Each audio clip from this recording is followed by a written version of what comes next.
याद, पत्नी का महत्व। कहानी। शाम की सैर से वापस आकर रघुवीर जी ने अभी जूते खोले भी नहीं थे कि बहू ने पूछा, पापा, आप रात के खाने में क्या खाएंगे? क्योंकि हम सब तो बाहर जा रहे हैं।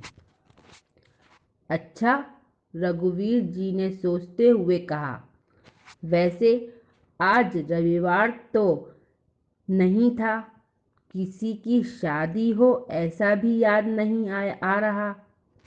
शायद किसी की जन्मदिन या वर्षगांठ की पार्टी होगी।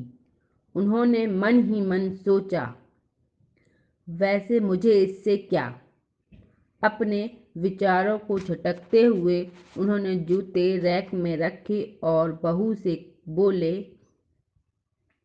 ऐसा करना बेटा, तुम 2 रोटी बना देना, मैं दूध के साथ खा लूँगा। 3 रोटी सुबह की रखी हैं।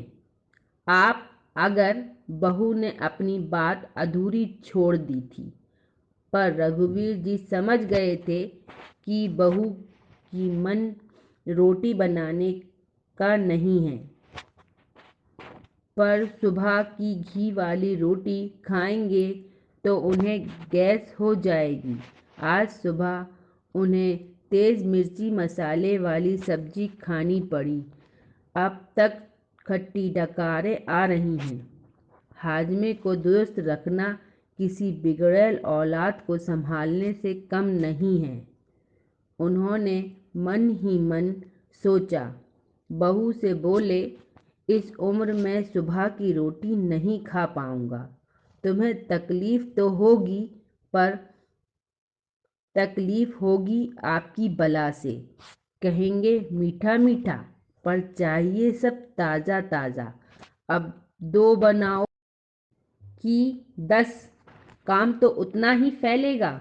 आटा लगाओ, रोटी बनाओ, किचन साफ करो, दिन रात करते रहो इनकी चाकरी।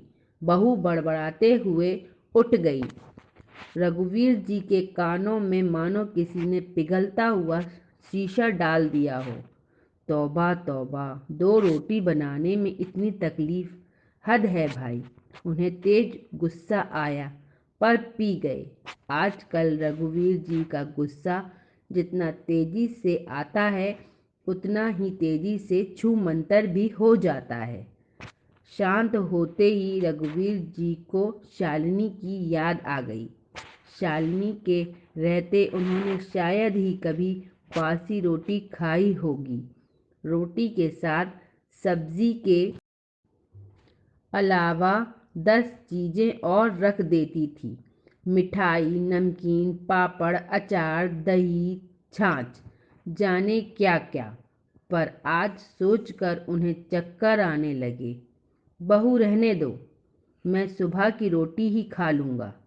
तुम्हें बेकार परेशानी होगी मेरी वजह से। जाने में लेट ना हो जाओ। वैसे भी तुम्हारे हाथ की रोटी मुलायम होती है, चल जाएगी। बहू को मानो मन की मुराद मिल गई। इस उम्र में अपनी इच्छाओं को दबा देना ही सही होता है। बाहरी जिंदगी, लाखों की जायदाद आज भी मेरे पास है। ये घर भी अभी मैंने बेटे के नाम नहीं किया। इसके बाद भी अगर एक प्याली चाय और 2 ताज़ा गरम रोटी के लिए तरस जाएं तो उन बूढ़ों की क्या हालत होती होगी, जिनके पास जमा पूंजी के नाम पर कुछ भी नहीं होता होगा। रघुवीर जी ने आराम कुर्सी पर आंखें बंद की तो तुरंत शालिनी उपस्थित हो गई। इसीलिए कहती थी कि थोड़ा बहुत रसोई का काम हर मर्द को आना चाहिए। पता नहीं कब क्या ज़रूरत पड़ जाए। कम से कम आदमी को भूखा तो नहीं रहना पड़ता। पर आपने तो चाय बनाना भी नहीं सीखा। रघुवीर जी की आंखों में आंसू छलक कर गालों पर आ गए। मानो शालिनी ने अपनी उपस्थिति को जीवित कर दिया हो। जब तक शालिनी थी, गृहस्थी का कोई काम उन्होंने किया हो ऐसा उन्हें याद नहीं। बस आर्थिक पक्ष का ध्यान ही उनकी जिम्मेदारी थी, जिस पर उनकी पकड़ हमेशा ही बड़ी मजबूत रही। उनके कपड़े के व्यापार ने सदैव उनका साथ दिया, जिसकी बदौलत घर बनाना, बच्चों की पढ़ाई, शादियां सब आराम से संपन्न हो गई और ज़रूरत भर पैसा आज भी हाथ में है। यूं शालिनी के हाथों में भी अच्छी बरकत थी। फिजूल खर्ची तो नाम मात्र भी नहीं थी। ना ज्यादा महंगे कपड़ों और गहनों का शौक था। सदैव दूसरों की खुशी में खुश होती। रघुवीर जी यूं तो शालिनी को भरपूर प्यार और इज्जत करते थे, पर इस बात का इजहार नहीं कर पाए।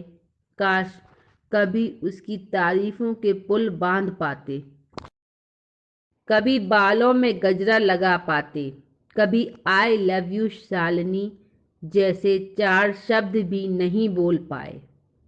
रोज़मर्रा की भागम भाग का असर कहें या जिम्मेदारियों का बोझ, तले दबे हुए इंसान की मजबूरी, या फिर इसे झिझक नाम दें, जिसकी कसक शालिनी के जाने के बाद उन्हें हमेशा महसूस होती रही।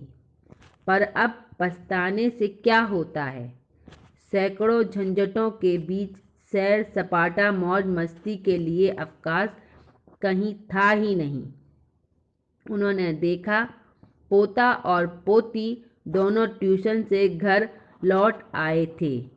आते ही बस्ता फेंका और चढ़ गए रघुवीर जी के कंधों पर। दादाजी चलो नीचे चलते हैं। बस यही कुछ पल होते हैं जब बच्चों के साथ वे बच्चा बनकर सब कुछ भूल जाते थे। रघुवीर जी कुछ कहते इससे पहले बहू की आवाज़ आई, चलो छोड़ो दादाजी को, आज पार्टी में जाना है, पापा आते ही होंगे। पहले कुछ खा पी लो, फिर पार्टी के लिए तैयार हो जाओ। बच्चे फौरन माँ के पास चल दिए। रघुवीर जी बालकनी में आ गए। हल्की सी ठंडी हवा ने उनका स्वागत किया। शालिनी फिर उपस्थित थी। अरे मफलर शॉल कुछ तो लपेट लो बदन पर, आपको ठंड लग जाएगी, फिर ना कहना कि बताया नहीं। रघुवीर जी हल्के से मुस्कुरा दिए और वहीं कुर्सी खींच कर बैठ गए। देखा, कमल भी आ गया है। बहू उनकी चाय बालकनी में पकड़ा गई, जिसे वे घूंट घूंट पी रहे थे। पी क्या रहे थे, बकायदा निकल रहे थे। न अदरक न इलायची, बस कम चीनी वाला गरम पानी भर थी। हाँ, आज बहू के जाने के बाद खुद अपनी चाय बनाऊंगा, अदरक इलायची डालकर मसाले के साथ, अच्छी शक्कर वाली मीठी चाय, और उसी के साथ खा लूँगा 2 सुबह वाली रोटी। रोटी के बारे में सोचकर मुंह का जायका फिर बिगड़ गया, पर कोई उपाय नहीं था। चाय पीकर वे किचन में कप रखने गए तो देखा, बहू बेटे के कप पहले से ही धुले हुए हैं। उन्होंने चुपचाप अपना कप धोकर रख दिया और बालकनी में आकर बैठ गए। जाने कितनी बातें, कितने संस्कार और कितनी परंपराएं हैं जो शालिनी के साथ घर से विदा हो चुकी हैं। शालिनी, अभी इस घर को और मुझे तुम्हारी बहुत ज़रूरत थी। तुमने तो धोखा दे दिया मुझे, साथ निभाने का वादा तोड़कर मझधार में छोड़कर चली गई मुझे। न देखभाल का अवसर दिया, न सेवा का। बस 3 दिन बुखार और चली गई। भला ऐसे भी कोई जाता है? रघुवीर जी की आंखों में नमी उतर आई। बाबूजी, ठंडी हवा आ रही है और आप बालकनी में बैठे हो, ठंड लग जाएगी, चलिए भीतर। बेटे ने कहा तो वे आज्ञाकारी बच्चे की तरह उठकर भीतर आ गए। बेटा, बहू, पोता पोती सब पार्टी में जाने को तैयार थे। किसी ने उनसे झूठ मूठ भी साथ चलने के लिए नहीं कहा। वैसे भी अब उम्र हो चुकी है मेरी, बच्चों की पार्टी में क्या करना है मुझे। रघुवीर जी मन ही मन बुदबुदाए। बेटा बोला, पापा आप खाना खा लेना और दवाई लेकर सो जाना, हम लोग लेट हो जाएंगे। आप गेट बंद कर लेना, हमारे पास चाबी है। बड़ा ख्याल है मेरी सेहत का। पिछले सप्ताह भर से डॉक्टर को दिखाने के लिए कह रहा हूँ। रक्तचाप बढ़ा हुआ है, शुगर की स्थिति क्या है ये भी जानना ज़रूरी है। सांस भी ज़रा सा चलते ही फूल जाती है और उखड़ने लगती है, पर कहता है ये सब तो बुढ़ापे में होता ही है। ज़्यादा वहम मत रखो। बूढ़े बाप के पास बैठने के लिए घड़ी भर का समय नहीं, पर पार्टी के लिए समय ही समय है इस साहबजादे के पास। पर जब अपना ही सिक्का खोटा हो तो शिकायत किससे?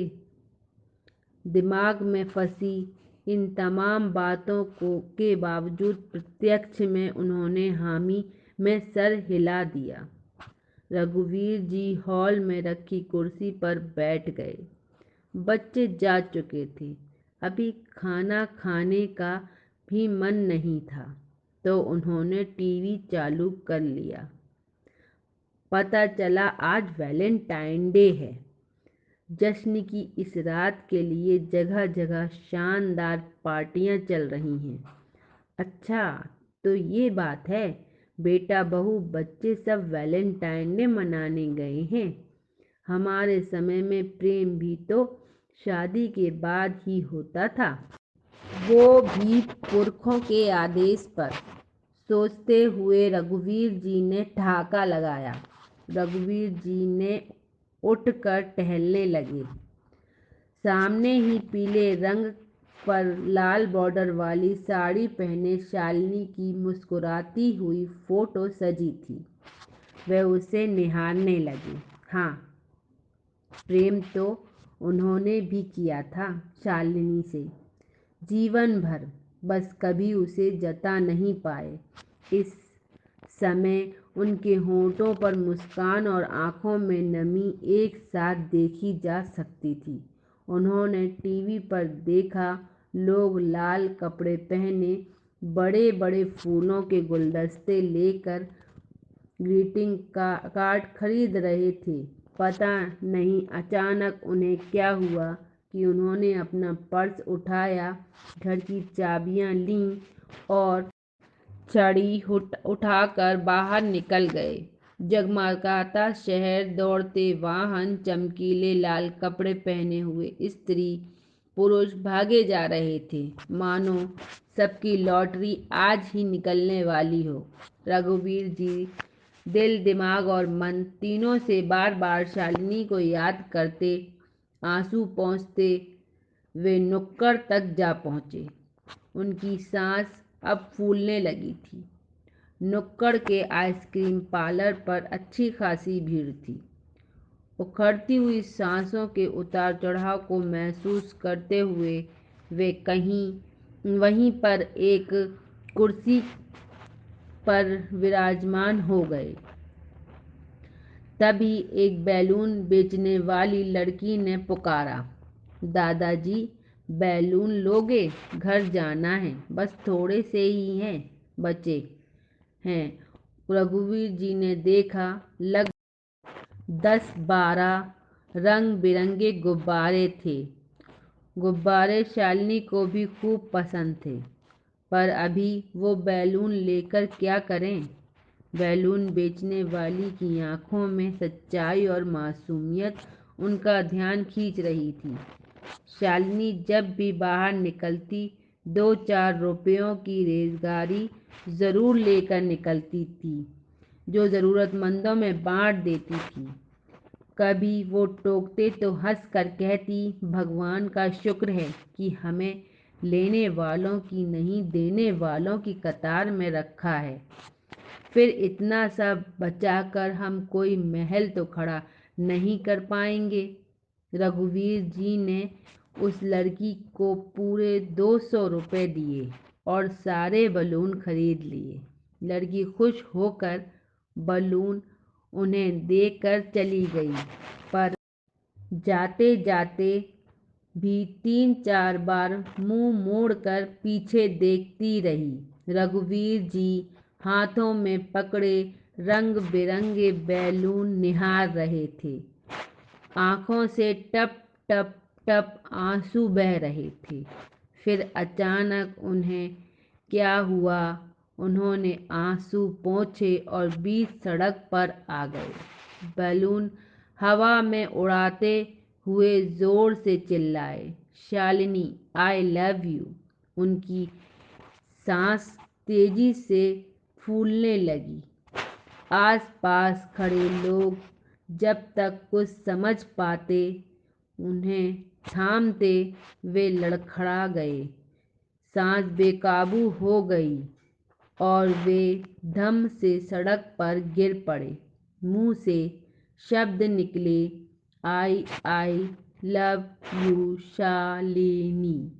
लोगों को समझ में नहीं आ रहा था क्या हुआ, कैसे हुआ, कौन है ये शख्स। जितने लोग उतनी बातें, पर उन सब से बेखबर रघुवीर जी मोह माया की इस दुनिया से जा चुके थे।